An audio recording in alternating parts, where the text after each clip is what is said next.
I Heard a Voice in India by E. Stanley Jones, one of America's most dynamic speakers and the most famous missionary of his generation. I have devoted 40 years of my life to missionary work in India. At first I found it difficult to endure the terrible heat, plus the nervous strain of the great task that stretched before me. At the end of 8 years, I was suffering so severely from brain fatigue and nervous exhaustion that I collapsed, not once but several times. I was ordered to take a year's furlough in America.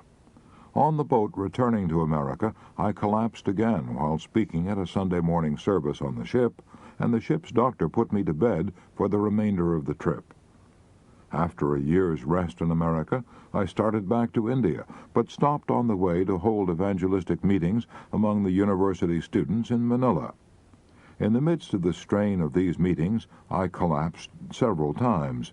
Physicians warned me that if I returned to India, I would die. In spite of their warnings, I continued on to India, but I went with a deepening cloud upon me.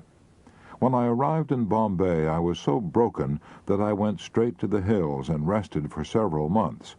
Then I returned to the plains to continue my work. It was no use. I collapsed and was forced to return to the hills for another long rest. Again I descended to the plains, and again I was shocked and crushed to discover that I couldn't take it. I was exhausted mentally, nervously, and physically. I was completely at the end of my resources. I feared that I would be a physical wreck for the balance of my life. If I didn't get help from somewhere, I realized that I would have to give up my missionary career, go back to America and work on a farm to try to regain my health. It was one of my darkest hours. At that time, I was holding a series of meetings in Lucknow. While praying one night, an event happened that completely transformed my life. While in prayer, and I was not particularly thinking about myself at the time, a voice seemed to say, "Are you yourself ready for this work to which I have called you?"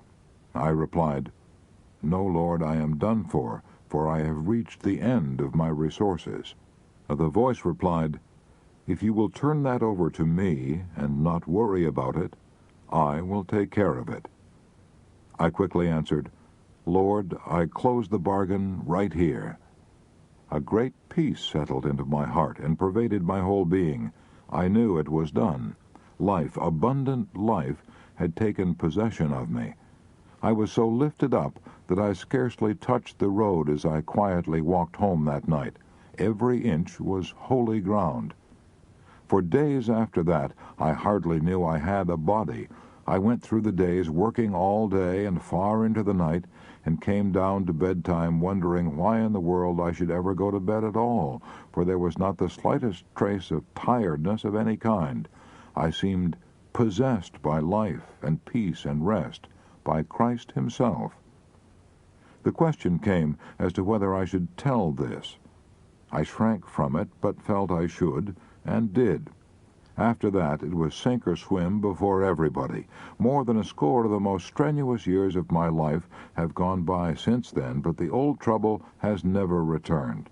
I have never had such health. But it was more than a physical touch. I seem to have tapped new life for body, mind, and spirit.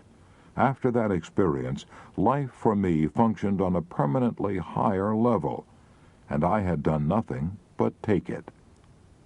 During the many years that have gone by since then, I have traveled all over the world, frequently lecturing 3 times a day, and have found time and strength to write The Christ of the Indian Road and 11 other books. Yet in the midst of all this, I have never missed or even been late to an appointment. The worries that once beset me have long since vanished, and now in my 63rd year I am overflowing with abounding vitality and the joy of serving and living for others. I suppose that the physical and mental transformation that I have experienced could be picked to pieces psychologically and explained. It does not matter. Life is bigger than processes and overflows and dwarfs them. This one thing I know. My life was completely transformed and uplifted that night in Lucknow 31 years ago, when at the depth of my weakness and depression a voice said to me, "If you will turn that over to me and not worry about it, I will take care of it." And I replied, "Lord, I close the bargain right here."